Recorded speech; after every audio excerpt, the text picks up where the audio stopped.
va faire une belle transition maintenant, on va parler de bioéthique. Là, on devait voter la loi de révision de la bioéthique là pour le... oui, c'était là en janvier avec le corona. La Covid-19 est apparue, donc ça a été reporté. Il y a eu la deuxième lecture à l'Assemblée nationale qui s'est déroulée là au mois de juillet. Il y a un repassage au Sénat, ensuite je ne sais pas quand, ils vont promulguer la loi, après le décret d'application. Je veux vraiment avoir votre ressenti, parce qu'on a beaucoup parlé, les médias, ce qui a été entendu, c'était sur l'ouverture de la PMA pour les femmes seules, les femmes homosexuelles, et aussi pour vous concernant, parce que vous êtes donneuse, sur les enfants qui aujourd'hui recherchent à connaître leurs donneurs et leurs donneuses, voilà, et savoir quel est votre ressenti par rapport à cela, en fait, notamment tous ces enfants en fait, issus du don qui sont nés dans les années 80, aujourd'hui qui ont 20 ans, 30 ans, aujourd'hui dont parfois, sachant qu'à l'époque le parcours de fertilité est très lourd aussi, hein. Donc là on parle en tant que personne noire dans la communauté noire, mais c'est aussi le cas dans la communauté aussi caucasienne en fait. Moi j'ai été beaucoup dans les échanges avec les femmes blanches, c'est aussi le tabou aussi là aussi, hein, le tabou sur l'infertilité. Donc ces enfants-là qui sont nés de dons de sperme, beaucoup de dons de sperme en fait, je recherche à retrouver leurs donneurs, leurs donneuses, parce que ça, notamment pour les questions de maladies, parce qu'il y a quand même les maladies génétiques.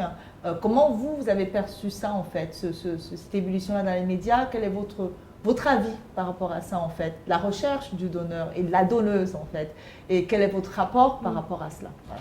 Je vais commencer par toi, Colette. Toujours toi, je suis désolée. Alors, au niveau... je suis partagée. Mais comme je l'ai dit au début, moi j'ai fait un don. Donc, au moment que j'ai donné, je ne me sens en rien responsable de quoi que ce soit. Donc oui, s'il y a le besoin de savoir ses origines, entre parenthèses, savoir qui est la femme qui a donné un petit grain, oui, oui, avec plaisir. Après, d'autre part, je pars du fait que je suis une personne en bonne santé. Normalement, il n'y a pas de problème génétique venant de mon côté. Donc, sur le plan sanitaire, j'ai coché la case non. Parce que d'une part, moi j'ai un fils, j'ai mon fils à moi, et qui est mon fils, et que l'enfant qu'une autre personne aurait pu avoir n'est pas mon enfant, et que je ne me mettrai pas, entre parenthèses, en danger pour... voilà, parce que moi j'ai mon fils, sur lequel je dois veiller. Je touche du bois, hein. J'espère que j'ai donné des gamètes qui vont faire des enfants en bonne santé comme moi. Et voilà, génétiquement, il y a... je ne pense pas devoir intervenir génétiquement plus tard. Là, je vais te répondre parce que j'ai eu un frère qui est mort de la leucémie, du cancer du sang. Malheureusement, dans certains cas-là, l'enfant, s'il est atteint de leucémie, il va pouvoir parfois te recontacter pour... parfois Pierre-Alexandre aussi. Oui. Si c'est le cas, effectivement, il est également dans une forme de mixité aussi. S'il est aussi caucasien, enfin avec un parent caucasien, il peut effectivement te retrouver dans ce cas de figure. Voilà, c'est vraiment... Voilà. Dans ce cas de figure, si ça se produit, je réfléchirai à ce moment-là. Et puis je ne peux pas anticiper sur ce genre de situation. Donc voilà, si ça se produit, je prendrai le temps de la réflexion et ma décision. Mais par anticipation, non, je ne peux pas dire oui, je serai présente. Je ne sais pas. D'accord. Je ne sais pas.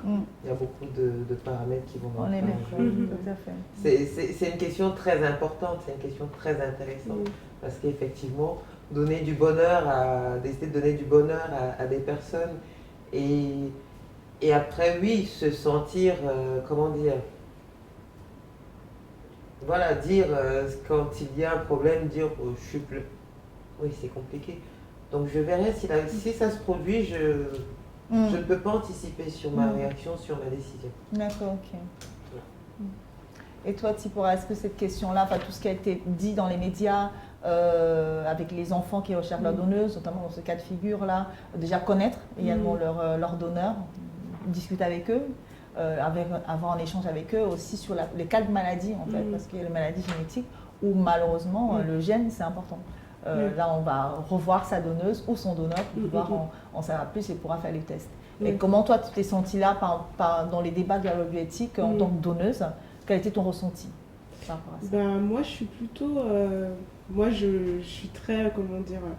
Je suis très intéressée par ces questions de base. Donc, du coup, moi, quand il y a eu le débat, je me suis dit, il n'y a pas de débat. En fait, je ne vais pas aller jusqu'au bout où je vais créer une relation mère-enfant parce que ce n'est pas du tout le cas. Et ça, il faut le clarifier, je pense. Mais c'est vrai que psychologiquement, je pense que pour quelqu'un, c'est bien de savoir qui est son géniteur en fait. Parce que j'ai pu voir des émissions où j'ai pu même échanger. Je ne sais pas si vous connaissez Amandine Gay, qui explique voilà, qu'elle est née sous X et du coup, c'est quand même quelque chose qui est très très très traumatisant en fait. De se dire que tu ne connais pas la personne qui t'a mise au monde et tu ne sais pas à quoi elle ressemble, comment tu vas vieillir, est-ce que tu vas lui ressembler, est-ce qu'elle aura des fossettes, enfin, c'est des petits trucs comme ça et je me dis, mais en fait, si ça lui fait plaisir de prendre un thé un jour avec moi pour voir à quoi je ressemble, pourquoi pas. Mais après, c'est vrai que le challenge, c'est de créer une distance pour s'assurer qu'il n'y ait pas un transfert, enfin voilà, je ne serai pas la mère de cette personne. Je ne veux pas d'enfant, c'est pour une raison aussi. Mais si ça peut permettre à quelqu'un de se sentir mieux, d'éviter une dépression ou je ne sais quoi, pourquoi pas. Et puis après, il y a le côté médical où on ne sait jamais en fait. Peut-être que dans 15 ans, je vais avoir une maladie qui va apparaître de je ne sais où. Et du coup, les analyses que j'aurais faites là à 30 ans, elles seront caduques en fait. Donc je pense que c'est important aussi qu'il y ait aussi ce lien médical entre moi et puis cette personne en fait. mais non, moi c'est pas du tout un truc qui m'a gênée. Après, c'est juste, je pense que ce qui va être difficile, c'est de bien poser les frontières. Parce que les relations humaines, c'est quand même, on peut pas, c'est quelque chose qu'on peut pas vraiment projeter, on peut pas se projeter, on sait pas comment ça va se passer. Mais voilà, moi je sais qu'à mon échelle, c'est ce que je préconiserais. Et puis après, moi je pense que des femmes homosexuelles, ou peu importe, si elles veulent faire appel aux dons, moi je suis très ouverte, c'est pas quelque chose qui me dérange. Et puis au contraire, je me dis, voilà. Et puis pour les familles monoparentales, je me dis, moi je pense qu'il y a plusieurs modèles de parentalité et qu'on nous vend un modèle classique qui ne marche pas. Donc du coup, je pense que dans quelques années, il y aura de plus en plus de personnes qui voudront avoir affaire à des dons. Voilà. Un accompagnement. C'est ça. Pour ma part, le débat... je ne me suis jamais vraiment sentie très concernée par la discussion. Quand je dis concernée, c'est que il n'y a pas de problème pour moi en fait. Si il y a eu don, ok, il y a eu don, je ne m'identifie pas, je ne fais pas de projection, je ne reste pas là à me dire peut-être qu'un jour, non, c'est tellement passé. En fait, c'est passé, c'est un acte que j'ai posé. Et j'avoue que je ne me suis jamais demandé, mais si un jour, est-ce que je me suis vraiment posé la question de savoir s'il y a une... Bon, c'est maintenant qu'il y a la question, je me dis effectivement, s'il y a une maladie qui se déclare, et que moi de mon côté j'ai un enfant, possiblement mon enfant peut être embarqué dans mon histoire. Exactement. Parce que c'est vrai que je m'étais juste arrêtée au côté parentalité, mais pour ma part les choses sont claires, je ne suis parent de personne. Parce qu'une fois, quelqu'un m'a dit « Est-ce que ça t'ennuie pas d'avoir des enfants dans la nature ?» Oui, ouais, c'est là. Je me suis dit déjà, dans la nature, c'est pas un animal. C'est voilà, dans la nature, comme ça, dans la nature. Donc bon, je n'ai pas d'animaux dans la nature, il n'y a pas d'enfants dans la nature, parce que j'ai pas accouché, à ce que je sache. Maintenant, peut-être que ça s'est fait à Tenon ou dans le Sécos, j'ai procréé à mon insu, je sais pas. Mais non, plus sérieusement, non, j'ai pas d'enfants dans la nature. Je ne me sens pas investie émotionnellement d'un quelconque enfant qui pourrait éventuellement me ressembler. C'est loin de moi, on va dire. Maintenant que la question se pose, oui, je vais peut-être pas me poser, mais j'aurai conscience que dans mon choix de vie, je vais aussi impliquer quelqu'un d'autre. Si demain j'ai un enfant, oui. Donc si il se découvre un parent, je ne sais même pas comment dire ça, mais disons s'il y a quelqu'un qui est malade, qui aurait besoin de moelle épinière, moelleusseuse, moelle épinière, c'est autre chose. voilà, moelleusseuse, je sais pas, cellules, le plasma par exemple. À ce moment-là, c'est très compliqué en fait. C'est très compliqué parce que on embarque une personne qui n'a rien demandé. C'est ça. C'est-à-dire que quand on a un enfant, je sais pas, ça peut se déclarer à n'importe quel âge. Donc, si quelqu'un vient, on me contacte, moi j'ai un enfant qui a 6 ans, est-ce que je serais vraiment confortable à l'idée qu'il rentre dans un processus médical lourd? Parce que ça peut l'être quand c'est les enfants. Un adulte, il décide. Si demain l'enfant est adulte, il va décider. C'est pas moi qui vais. Maintenant, je peux présenter en disant écoute, tu es adulte, tu peux. Mais pour un enfant, un tout petit, il n'a rien demandé. Ça, c'est à moi que va revenir la décision. J'avoue que je ne saurais pas répondre. Aujourd'hui, je peux pas. Là, comme ça, je pourrais pas dire si j'ai un enfant qui a 6 ans, est-ce que je me vois l'embarquer dans un processus médical? Honnêtement, je peux pas parce que. En fait, et puis aussi tout dépend des circonstances où la nouvelle tombe. J'imagine que si je suis dans une phase de vulnérabilité, ce sera non parce que je serai déjà assez secouée par mes propres problèmes. Et puis même on a parlé de l'environnement, c'est-à-dire qu'un enfant qui viendrait, qui a besoin d'un don dans une famille où c'est déjà compliqué, je ne sais même pas si le don va réussir en fait. Enfin bref, il y a tout ça qui remonte à la surface. Disons que si l'enfant est adulte ou adolescent mature, nous pouvons engager la discussion. Et je peux orienter la réponse en me disant, voilà, tu es adulte, il y a des actes... C'est un acte médical lourd, certes, mais bon, voilà, c'est une vie. Mais quand tout petit, je sais pas. Je sais pas. Je pense que tout va dépendre. C'est surtout les circonstances dans lesquelles je serai qui vont déterminer la suite. Voilà. Mais c'est maintenant que la question se pose, médicale. Mais pour ce qui est de tout ce qui est parentalité, implication émotionnelle, pour moi, c'est non. Je ne considère pas, une fois de plus, que j'ai des enfants dans la nature. Une autre question que j'ai à vous poser par rapport à la loi de bioéthique. La loi de bioéthique actuellement, pour les enfants, parce que là, maintenant, toutes les personnes, en fait, si la donneuse ne veut pas anonyme, elle ne le fera pas. On sera maintenant non anonyme. Voilà. Ce sera maintenant ça. Ma première question, c'est est-ce que ça vous gêne, ce non-anonymat-là? Parce qu'aujourd'hui, c'est l'anonymat. Est-ce que c'est l'anonymat qui vous a poussé à faire le don et tout?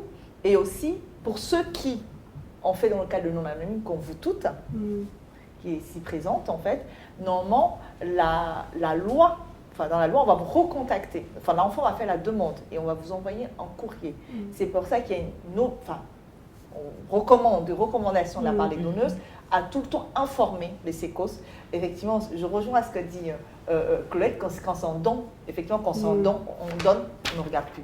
Mais malheureusement, ce n'est pas un don comme tous les autres, en fait. C'est qu'il y a quand même un engagement, une mini-responsabilité à avoir, c'est-à-dire que d'informer, effectivement, le sécos qu'on change d'endroit, qu'on modifie les adresses, à les informer pour que les enfants qui sont nés plus tard, parce qu'on va les ouvrir cette possibilité de vous recontacter, ce qui n'est pas le cas aujourd'hui. On va les ouvrir cette possibilité. Est-ce que ça aussi, ces petites contraintes-là, vous dérangent? Est-ce que c'est quelque chose qui pose problème par rapport à ça, ce qui va être dans le cadre de la loi de bioéthique?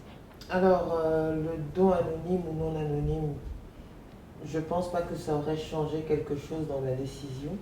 Parce que je voulais donner, anonymement ou non anonymement. Je voulais donner. Et ça, je l'ai fait. Au jour d'aujourd'hui, on en a parlé tout à l'heure, de rester en compte. Si le don avait été anonyme, moi, la question que je me poserais, c'est pas vis-à-vis de moi, ce serait vis-à-vis du receveur. Que maintenant, avec tout ce qu'on a comme outil, Internet, etc., c'est facile de trouver quelqu'un. Est-ce qu'on ne se sentirait pas, pendant toute la process d'évolution de l'enfant, surveillé par le receveur qui, lui, se sentirait redevable de quelque chose vis-à-vis de quelqu'un? Voilà. cette question de don anonyme ou pas, moi en tant que donneuse, si je veux donner, je donne. Je vais reprendre la question. En fait, c'est pas vis-à-vis de la receveuse, vis-à-vis de l'enfant. L'anonymat, c'est vis-à-vis de l'enfant. La receveuse, Oui, après, c'est l'enfant. dans la loi, la receveuse n'aura jamais vos informations. Jamais. Ah, d'accord. Elle le sait que l'enfant. Quand on dit non anonyme, c'est vis-à-vis de l'enfant. Vis-à-vis de l'enfant. Parce que vous n'avez aucun vis-à-vis de la receveuse. Oui, ben Voilà. là, j'ai coché. De toute façon, c'était une question qui était posée dans les formulaires. Hein. Ouais. Donc, j'avais coché la case oui, non, contacter si l'enfant éprouve le besoin. Ah, ils avaient déjà anticipé à Oui, ça, c'est une oui. question, ça, je m'en souviens, c'est une question que j'avais déjà, moi, sur mon. Ah, c'est sur bien ça. C'est comme l'un des Besançon. multiples formulaires auxquels j'ai répondu. Ah, c'est bien ça. Donc, j'avais dit oui. Ok. Et il y avait, pour revenir à la question précédente, il y avait aussi cette question sur le problème de santé, s'il avait besoin de. Et ça, c'est difficile de répondre, comme je l'ai dit tout à l'heure, ça dépend. Mais les modifications d'adresse, parce qu'il faut aussi les donneuses d'informer Après, qu'il y a un oui, j'ai pas changement. changé d'adresse, mais je suis en train de me dire que je vais peut-être rentrer en contact avec mon SECO juste pour voir s'il y a des choses. Parce que bon, on sait comment ça marche l'administratif. Hein. On doit connaître un truc aujourd'hui, mais on va être informé 3 ans plus tard. Bon, je pense que je vais les recontacter pour essayer de mettre à jour s'il y a besoin. mon dossier, si besoin. Ah, super. Mais après, moi j'ai 40 ans, donc le don, aujourd'hui, je ne suis plus concernée. Hein. C'était 38 ans déjà, je l'ai fait l'année de mes 38 ans, je ne suis plus concernée. Je ne vais pas dire que je m'en lave les mains, parce que je soutiens autrement aujourd'hui le don de vos cycles, le don de gamètes. Donc, ta présence aujourd'hui aussi. Voilà, je le soutiens différemment au jour d'aujourd'hui. Donc je me libère, entre parenthèses, de ce poids, de cette conscience sur le côté anonyme ou pas du don. D'accord. Voilà. Ça marche, Colette. Et toi, Tsipora? Pour moi, c'est pas un truc qui me dérange. Enfin, si demain il faut que je recoche la case, finalement c'est plus anonyme, ça me posera pas vraiment de problème. Après, c'est vrai que c'est bizarre parce qu'on est dans une époque où il y a les deux qui se sont faits en fait. Avant, c'était inconcevable de se dire que ça allait peut-être ne plus être anonyme.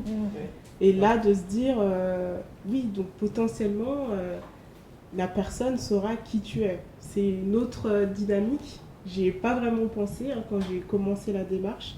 Plus moi, j'ai commencé, c'était pas encore. Et quand je l'ai fait, on parlait déjà de ça à l'Assemblée. Et puis donc non, moi, ça me dérangerait pas. Vraiment pas. C'est pas un souci pour moi. La question, est-ce que le fait que si le don avait été non anonyme, est-ce que tu aurais fait ce don-là? C'est la première question. La deuxième question, la loi permet aux enfants qui vont naître de vos dons de pouvoir vous recontacter. Et pour cela, il faudrait que vous fassiez quand même certaines démarches auprès du SECO, de mettre à jour vos informations d'adresse pour qu'ils puissent vous retrouver. Est-ce que c'est quelque chose qui pose problème ou pas, ces petites contraintes-là, ces légères contraintes? Non. Le fait que le don soit anonyme ou pas, non, ça n'aurait pas changé ma décision, ça n'aurait pas influencé ma décision. Maintenant, pour ce qui est du SECOS, la vérité c'est que j'y pense pas toujours. Quand j'ai quitté la région parisienne pour Lille, j'ai demandé, mais là je me souviens que je rechange peut-être à nouveau là, donc il va falloir que je recontacte deux SECOS en fait. Mais c'est pas des contrariétés, ce sont pas des contraintes en soi, il faut juste y penser. Et puis même, ils ont le mail.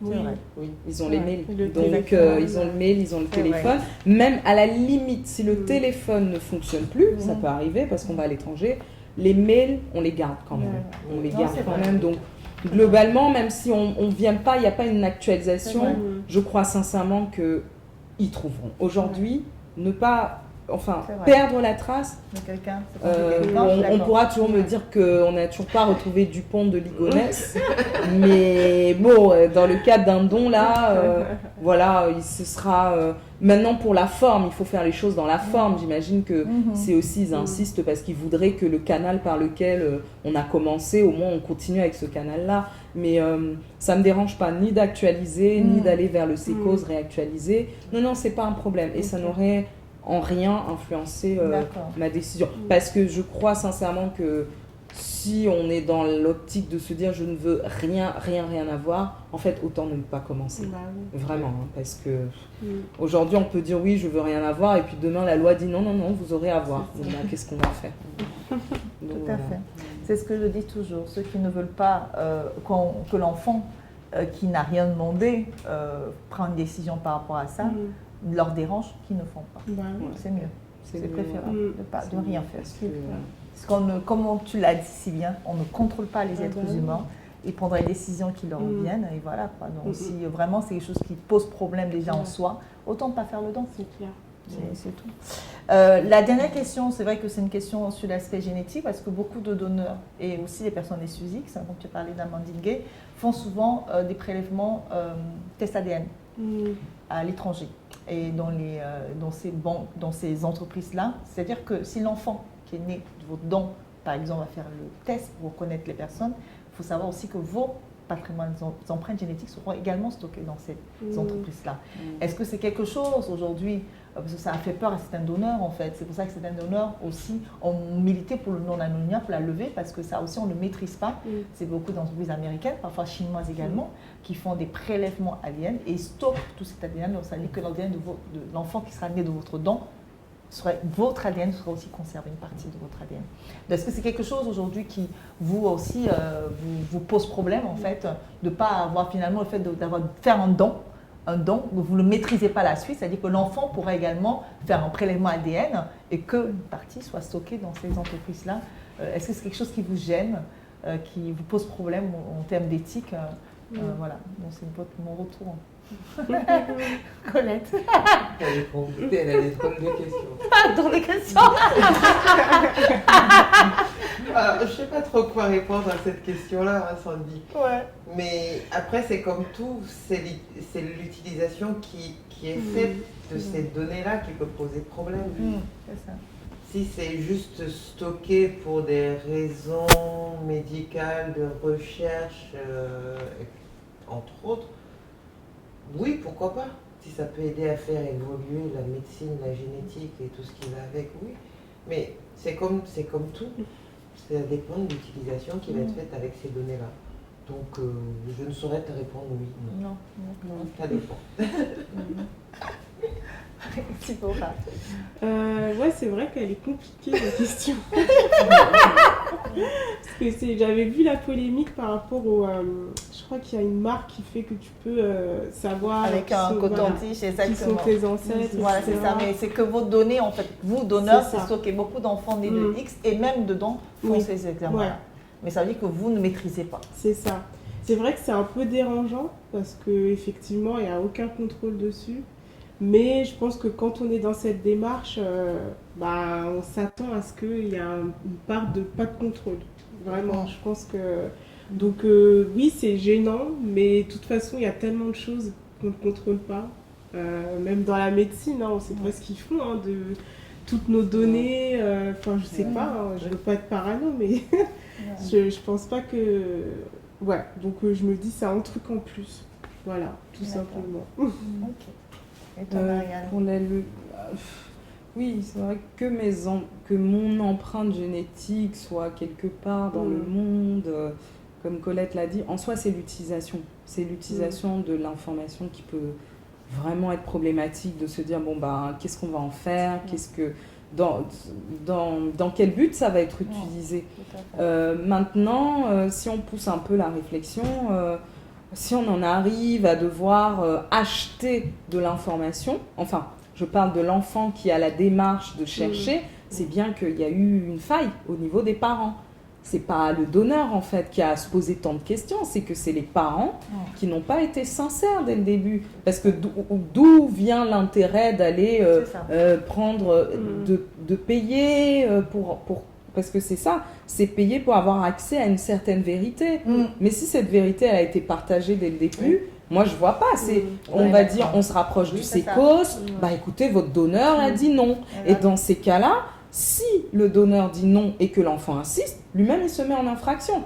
Parce qu'on dit non. Donc en théorie, si on dit non, ça veut dire qu'il faut... C'est-à-dire que c'est ça ça pose d'autres questions aussi. C'est les responsabilités du donneur, du receveur. Mais je pense aussi que c'est aussi la responsabilité des parents qui, à mon sens, n'ont peut-être pas préparé l'enfant à cette vérité. Et après aussi à la déconstruction, parce que bon, faut aussi faire comprendre aux enfants que c'est pas grave, on n'est pas né dans une famille conventionnelle, mais c'est pas grave. C'est... Voilà, peut-être que tu en sauras plus ou non. Et c'est aussi OK. Parce qu'il y a aussi un mythe autour de la génétique. Je sais pas, un mythe, c'est pas la génétique, mais de la parentalité. Oui, je veux savoir qui était mon donneur. Mais ça se trouve...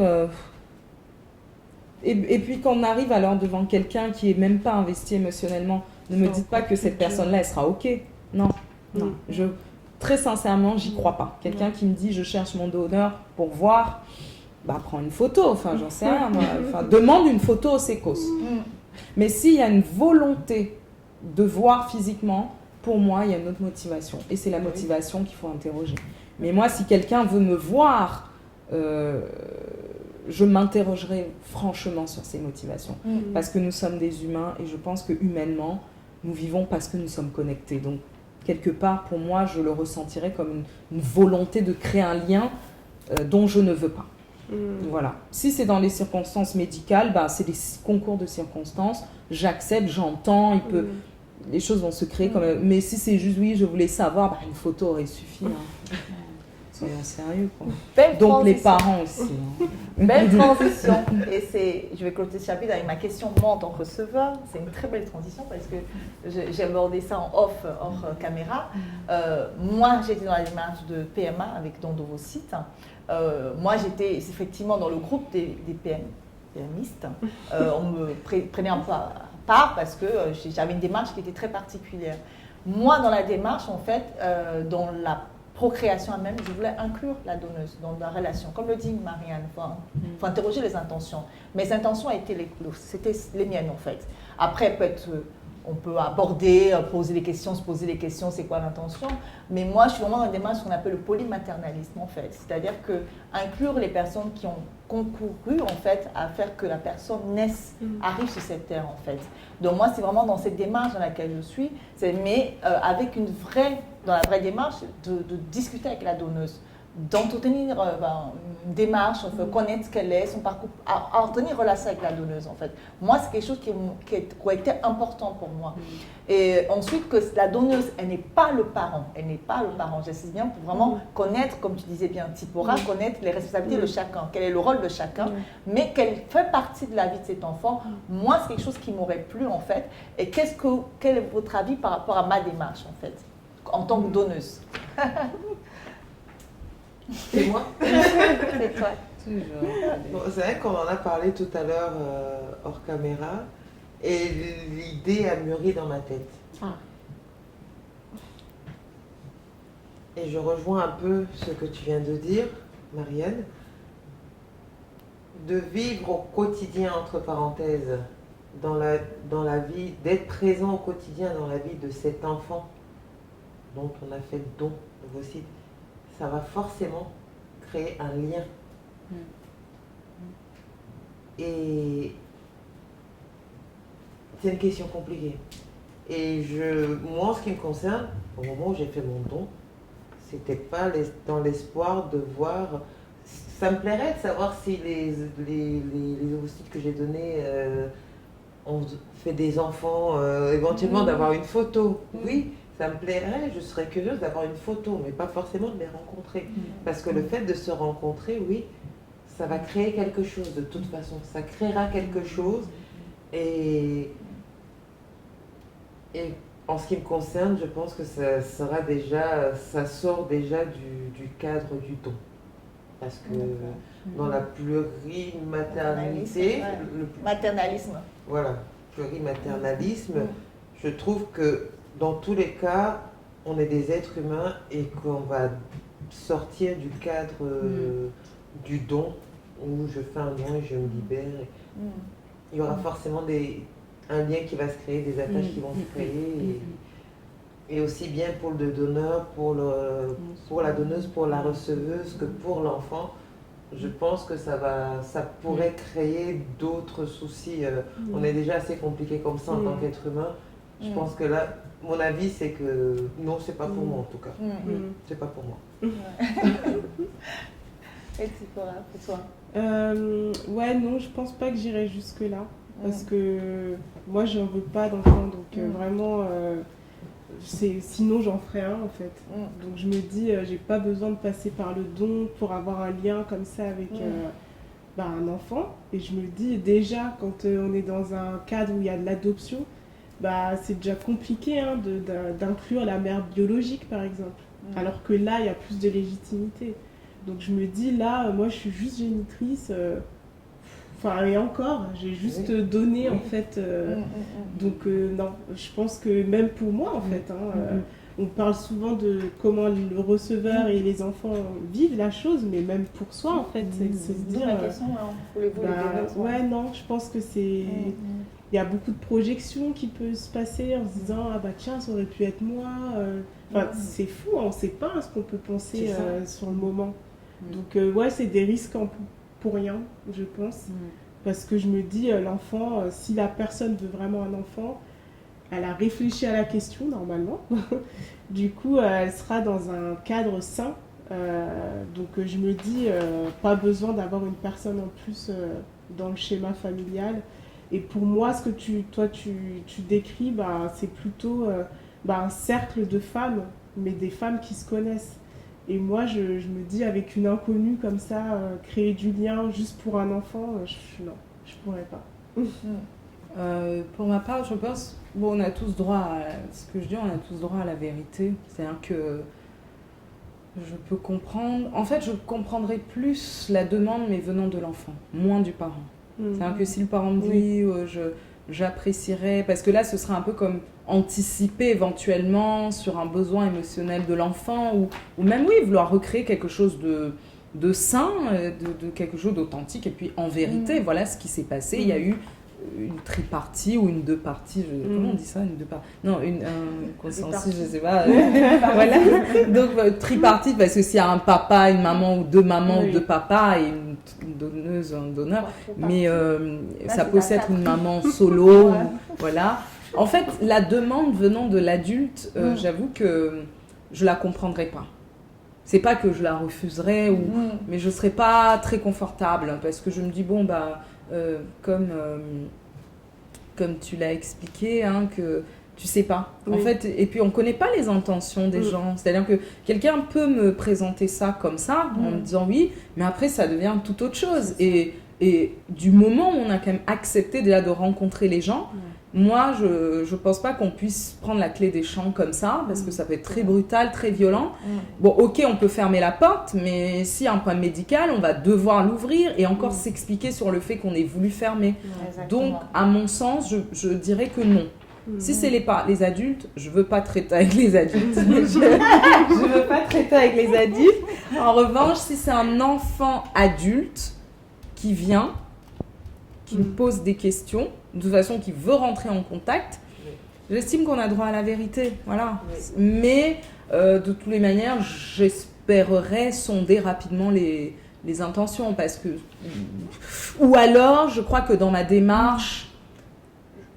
Non, je dirais peut-être que je suis prête à donner des photos, à répondre à toutes les questions, parce que dans le fond, si c'est vraiment juste pour être rassurée, la personne n'aura pas besoin de rencontrer. La vérité, je crois vraiment que... l'enfant. Oui, c'est que ça peut se faire par échange de mails, voilà, j'ai tel souci, ou je me posais telle chose, ou par téléphone. Voilà. Bah, c'est cool. Et une photo, oui, s'ils veulent. Mais de toute façon, Encore. aujourd'hui, je crois même que les gens n'ont même pas besoin de se rapprocher. Ils verront sur Internet. Il y a tellement, nos données traînent tellement partout Oui. que je crois que si quelqu'un veut rencontrer, pour moi, ça traduit un besoin.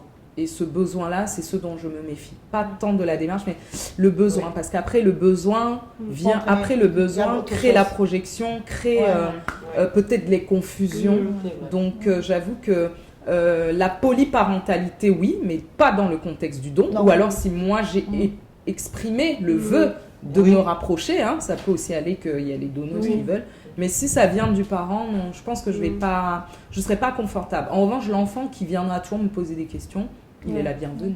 Sans vouloir de lien, hein, parce qu'après... Toi, tu es pour la C'est ça, en fait. polyparentalité, la pluriparentalité, la Oui, moi, la polyparentalité, mais pas le plurimaternalisme, mais- non, je suis plus... Je serais... Non, je serais beaucoup trop dans des interrogations et quand on est trop dans des... On est dans des C'est projections et après, ça... On n'est pas dans quelque chose Ouais. d'assez simple, Non. je pense. Ok.